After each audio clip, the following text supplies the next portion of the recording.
Buenas tardes, estamos una tarde aquí en Diálogos de la UNED. Aquí tenemos a Pedro Jesús Jaramillo Santos, que es profesor de la UNED de Valdepeñas del grado de Historia del Arte. Yo soy Eugenio Gilaber, que tenía que haberlo dicho antes, y también alumno de tercero del grado de Historia del Arte.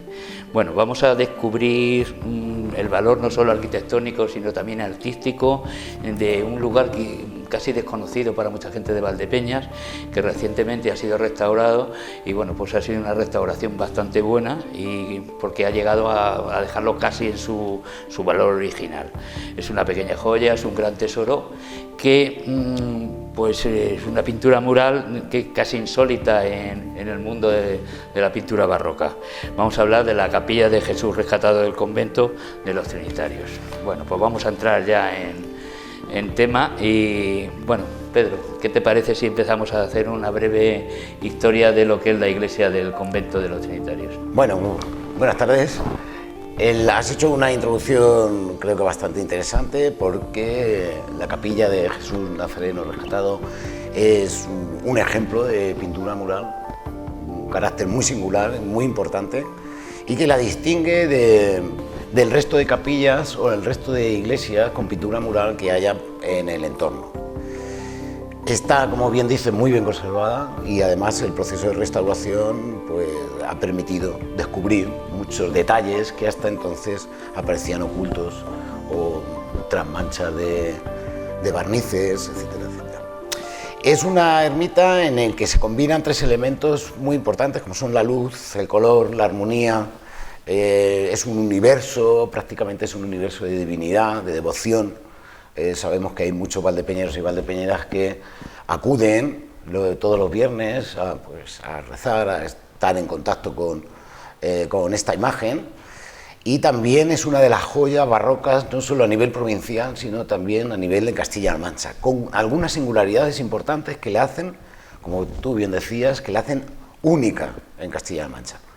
La idea de esta sesión de hoy es pues desentrañar algunos de los mensajes ocultos, iconográficos y iconológicos que encierra esta pequeña capilla o este pequeño templo, que ahora veremos que es un templo dentro de otro templo. Así que vamos a meternos en materia. La pregunta era, que ya me he enrollado. Sí, hablar un poquito, una pequeña reseña de la iglesia del convento de los Trinitarios. Bueno, vamos a hacer la capillanesa, sí. Simplemente una reseña histórica. Vamos a dar 4 pinceladas. Primero sobre el continente, sobre el edificio del convento de los Padres Trinitarios. Cuenta Eusebio Vasco que en un viaje a Almagro coinciden don Álvaro de Bazán, segundo marqués de Santa Cruz, y señor de la villa de Valdepeñas, y el trinitario calzado Fray Juan de Dueñas, que era un conventual de Membrilla. El marqués le transmite al trinitario la necesidad o su intención de fundar un convento descalzo, un convento de descalzos en Valdepeñas. Le parece muy bien, y así se funda en 1594 el convento de los Padres Trinitarios, en lo que era la antigua ermita de San Nicasio, que, como hemos dicho, era patronazgo del marqués de Santa Cruz. Al poco tiempo se ve que esta ubicación es poco salubre, porque está cerca del arroyo de la Veguilla, y se le da una nueva ubicación en lo que era el antiguo solar de la ermita de San Sebastián, que tendrá mucha importancia luego en la construcción de la capilla. Este traslado hace que se retrase las obras, y las obras se terminan alrededor de 1607. Se decide además construir una iglesia en el año 1617, y el 30 de noviembre de 1632, con gran boato, fervor y gran devoción, se traslada el Santísimo a la iglesia, con lo cual pensamos o creemos suponemos que la iglesia está prácticamente terminada. Sin meternos en más detalles, es de estilo clasicista, como vais a poder ver en las imágenes que van a acompañar a este programa. Es de estilo clasicista y de corriente herreriana. Junto al convento, San Juan Bautista de la Concepción, que se involucra directamente en el proyecto, luego fue santificado, San Juan Bautista de la Concepción, funda un hospital del cual él se ocupaba personalmente. En las guerras de la independencia, por hacer así un recorrido rápido sobre la historia del convento, se convierte en cuartel, y en las leyes de desamortización el convento pasa a manos privadas. 1844 es propiedad de Alfonso Sánchez de Montalvo, y 2 años después lo vende al pueblo de Valdepeñas. Tras gestiones entre el municipio y la Orden Trinitaria, en 1949 vuelven otra vez los trinitarios a lo que fue su antigua casa. Más o menos este sería un recorrido muy, muy rápido. Vamos a centrarnos en la capilla en sí. Venga, sí. ¿Cuáles son los orígenes de la capilla y cómo surge su construcción? Bueno, los orígenes de la capilla. La idea de construir la capilla se inicia por 2 acontecimientos que ahora veremos, uno histórico y uno civil, pero sobre todo por la llegada a la llegada a Valdepeñas de la imagen de Jesús rescatado. Llega en 1692, la necesidad de darle una ubicación y el auge que había tomado esta imagen a partir del, que lo veremos ahora también, de la década de 1680, se hace necesaria la construcción de un lugar idóneo y adecuado y casi, digamos, como exclusivo para esta imagen. El proyecto de la construcción de la capilla es de Fray Francisco de San José, que ya había realizado el proyecto del santuario de Nuestra Señora de las Virtudes de Santa Cruz de Mudela. Deciden construirla anexa a lo que era la iglesia del convento y en los terrenos que, como recordáis, que acabamos de citar antes, de la ermita de San Sebastián, financiada por el Marqués de Santa Cruz. Perdón. Según Eusebio Vasco, quería ser enterrado en esta capilla, luego por razones históricas y devenir histórico no pudo ser. Las obras comienzan a finales del siglo XVII, concretamente en 1698, y se termina 4 años después, en 1702. El edificio, esta pequeña capilla, ya tiene formas de la corriente artística de moda en esta época, que es el barroco, tanto en planta como en alzado, como la decoración, que ahora vamos a desentrañar un poquito. Y también el Marqués de Santa Cruz y la Orden fundaron, que este es otro capítulo también, que podíamos tratar otro día, la Hermandad de Jesús Rescatado, justamente en ese mismo año de 1702. Bien, pues vamos a centrarnos un poco en las pinturas. ¿Cuál es la técnica de la pintura? Y si esta técnica ha contribuido a su conservación. Bueno, la técnica de la pintura, que tú ya sabes cuál es la pintura al fresco. La particularidad de la pintura de la capilla es que es una técnica dentro de la pintura al fresco que se conoce con el nombre de fresco seco. Es decir, esta técnica consiste en aplicar sobre la argamasa seca o a punto de secar, pues con pigmentos aglutinados, como puede ser la caseína, el huevo, la cola, se aplica esta pintura y se produce un proceso de carbonatación y se adhiere a la pared. La ventaja de esta pintura, la ventaja es su gran perdurabilidad, es decir, se mantiene en el tiempo, y el inconveniente que tiene es que pierde la intensidad del color, es decir, al producir esta reacción de la que hablamos, la pared absorbe ese color y los colores son un poquito más tenues. El pintor de la capilla, que sabía de esta técnica, lo que hace es, para darle brillo y completar la superficie pictórica, le añade, le aplica barnices o colas para dar ese brillo necesario. En la conservación, pues en la conservación ya hemos comentado que es una pintura que se adhiere muy bien a la pared, pero esta aplicación de estos barnices, de estas colas, lo que han hecho a lo largo del paso del tiempo, que era porque causaron que estas pinturas poco a poco se fueran oscureciendo, entre otros fenómenos como puede ser el humo de las velas, o puede ser, como hemos dicho, el paso del tiempo, o el deterioro propio de las pinturas por la humedad, por el ladrillo. Obedece a una necesidad del artista y sobre todo de la decoración de la capilla, que los muros son de ladrillo, la base es de, los muros son de mampostería, una mezcla de cal, arena, yeso. Entonces son materiales muy pobres. Es necesario pues darle una decoración acorde a la importancia que tendría la capilla. Bueno, ¿se sabe quién las pintó? Pues ese es un tema peliagudo.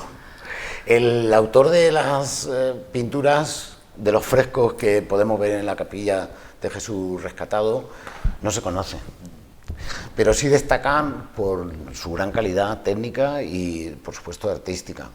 Podemos relacionar estas pinturas al fresco de la capilla por las pinturas que nos encontramos en el entorno. En el entorno, como todos, me imagino que todos sabréis, las pinturas del Palacio del Marqués de Santa Cruz, que son un poquito anteriores, son manieristas del siglo XVII, en la que se involucró una familia de pintores, que esto sí se sabe, que es la familia Peroli, aparte de otros pintores italianos que también hicieron parte de la decoración del palacio, como son los Colonna, los Mitelli, e incluso en algunos estudios de arte se le atribuyen a Pacheco. No creo que Pacheco pintara el palacio, pero ahí está, algunos autores la citan. Y hay que relacionarla también con los frescos, que ya lo hemos citado antes, como el santuario de Nuestra Señora de las Virtudes, en el que, como recordáis, estuvo involucrado Fray Francisco de San José. Si este fraile no estuvo directamente involucrado en las pinturas, es decir, no fue él el que manejó el pincel, probablemente por las similitudes que podemos encontrar iconográficas y decorativas, tanto en el santuario como en la capilla que nos ocupa, sí es probable que Fray Francisco diseñara el programa ideológico de ambas. Es de destacar el gusto que tenía el marqués por la pintura italiana, por lo que probablemente fuera un pintor italiano el que realizara las pinturas. Muy bien. Pues toda obra de arte es deudora de una época histórica. ¿En qué contexto histórico metemos a estas pinturas? Vamos a hacer un pequeño, y ya lo podéis ver ahora mientras estamos hablando. El contexto histórico, hay un acontecimiento importante que influye, aparte de los que hemos comentado antes, en la decoración de la capilla. Uno es un acontecimiento histórico, como es la toma de la plaza de Mámora en 1680. En 1682 tuvo lugar la última redención de los cristianos por parte de la Orden Trinitaria. Es decir, se rescataron gran cantidad de prisioneros cristianos en manos musulmanas y, más importante, por el hecho, por la relación que tiene con la capilla, es que se rescataron 17 imágenes religiosas. Entre ellas, una de las más importantes es la de Jesús Nazareno, que fue trasladada a Madrid por aquella época, alrededor del año 1682-83, fue trasladada a Madrid. Pero bueno, esto sería para otro programa, de la cual, de esa imagen de Jesús Nazareno, se hicieron muchas copias. Hoy está en Madrid, y es el Cristo de Medinaceli, que yo creo que todo el mundo lo conoce, que sería, entre comillas, el origen de estas copias. Una de esas copias, como hemos dicho, llega a Valdepeñas y es el germen de la construcción de la capilla. Y otro factor también histórico, civil, que el Marqués de Santa Cruz es el que sufraga las obras de la construcción y la decoración de la capilla, y por supuesto el que aquí, como en toda obra de arte, el comitente que paga, pues quiere estar representado, y es una forma también no solo de ámbito religioso, sino también de ámbito de ostentación del poder civil. Hay que entenderla no solo en un contexto histórico, sino también en una corriente artística, que, como hemos comentado al principio, es el barroco. El barroco hay que entenderlo a su vez dentro de la reforma implantada o fomentada por el Concilio de Trento del siglo XVI. En el Concilio de Trento se lanza un decreto sobre las imágenes, en el que se fijan cómo había que representar las imágenes religiosas, y sobre todo qué funciones debería de cumplir. Y hay dos tipos, funciones, imágenes dogmáticas e imágenes devocionales. En el barroco la imagen juega un papel muy importante, un papel para acercar la divinidad al pueblo, para fomentar esa devoción popular, etcétera, etcétera, esa piedad religiosa. En el barroco nace un nuevo concepto de arte, pues más sentimental, más sexual, más cercano al público o al fiel, ¿vale? Y por supuesto mucho más espectacular. Destaca en el barroco sobre todo los detalles, la importancia de lo secundario, la decoración. Es un arte grandioso, extravagante, con gran cantidad de invenciones, de efectos teatrales, de luminosidad, etcétera, etcétera. Y sobre todo en el barroco, que lo podemos ver también en la capilla, que lo estáis viendo mientras estamos hablando nosotros, es ese horror vacui, es decir, es intentar cubrir toda la superficie susceptible de recibir esta decoración. La capilla y, por supuesto, el camarín no son ajenos a esta moda, entre comillas, o esta corriente artística. Y, por supuesto, como vamos a poder ver, es un lugar de representación no solo religiosa, sino también se le añade lo que ya hemos comentado antes, el patronazgo del Marqués de Santa Cruz, luego poder civil y religioso. Es lo que el profesor Herrera Maldonado cita como arte, religión y poder, es decir, la unión de estos tres elementos, los que van a dar lugar a la decoración. Como veis en las imágenes, que vais a poder ver en la bóveda de acceso, ahí tenéis cómo es la decoración barroca, cubre toda la superficie. Bueno, pues vamos a profundizar un poco en la simbología, la iconografía de la misma, y un breve análisis porque sería muy extenso, aunque habrá oportunidad de ampliarlo, y más que tú eres especialista porque es una de las materias que tú impartes, la mitología e iconografía, o sea que adelante, explícanos algo de eso. Bueno, vamos a intentar ser lo más rápido posible. La capilla es un espacio escenográfico más que otra cosa. La idea en la decoración es dirigir la devoción del fiel que entra en ella. Esto es lo mejor verlo in situ, que luego lo haremos una conferencia allí en la misma capilla. Es dirigir la devoción del fiel hacia un punto concreto dentro de la capilla. Toda la iconografía de la capilla está perfectamente estudiada, programada y sistematizada hasta llegar al punto principal de la misma. ¿Qué motivos iconográficos o qué programas iconográficos? Pues yo lo he dividido en 4. Podemos hablar de un programa simbólico. Ya hemos aludido a la representación del poder civil, ya alude la decoración de la capilla a un símbolo religioso, en este caso la orden trinitaria.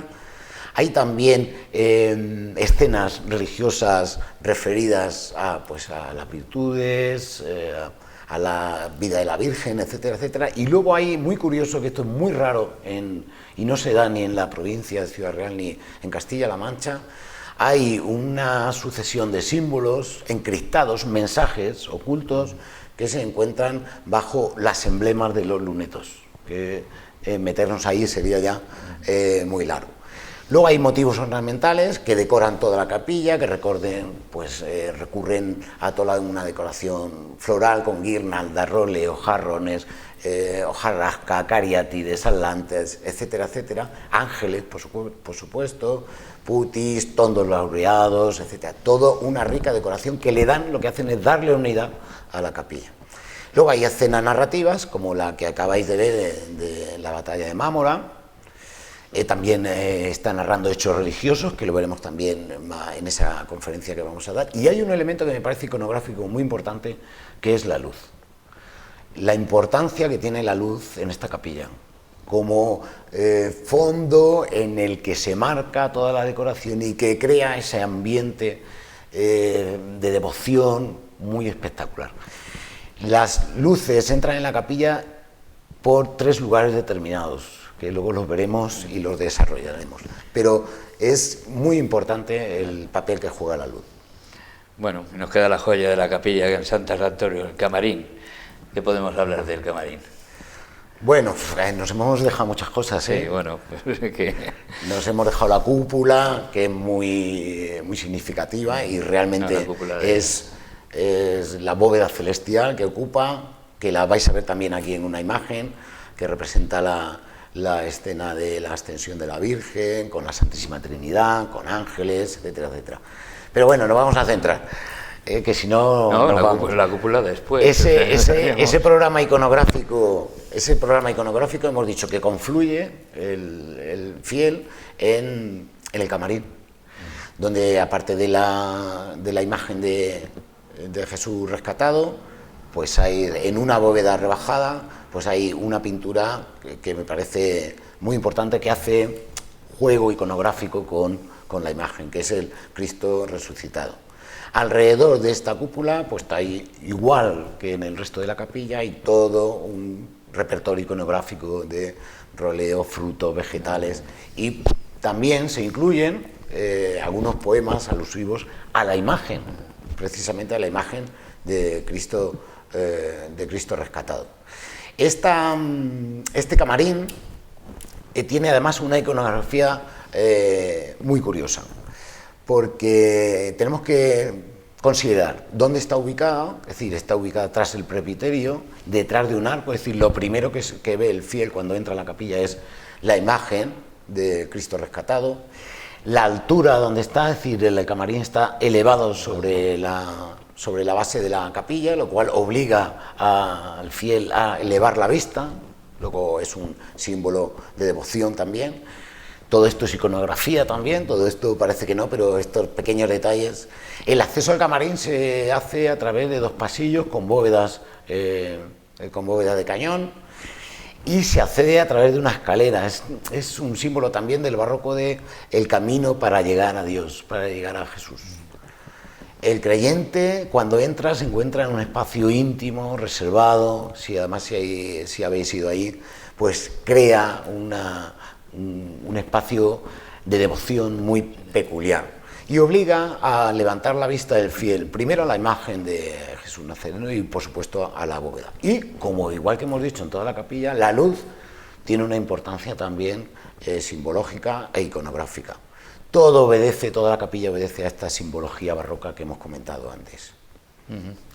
Bueno, pues la cúpula, el punto central es la cúpula, aunque ya hemos citado, y el camarín. Yo creo que, ¿por qué es tan importante visitar esto? Porque aparte del trabajo que han hecho los restauradores, yo creo que es desconocido. Yo de chico, cuando asistía a misa a los trinitarios, estaba allí, pero yo no era consciente del valor que tenía eso.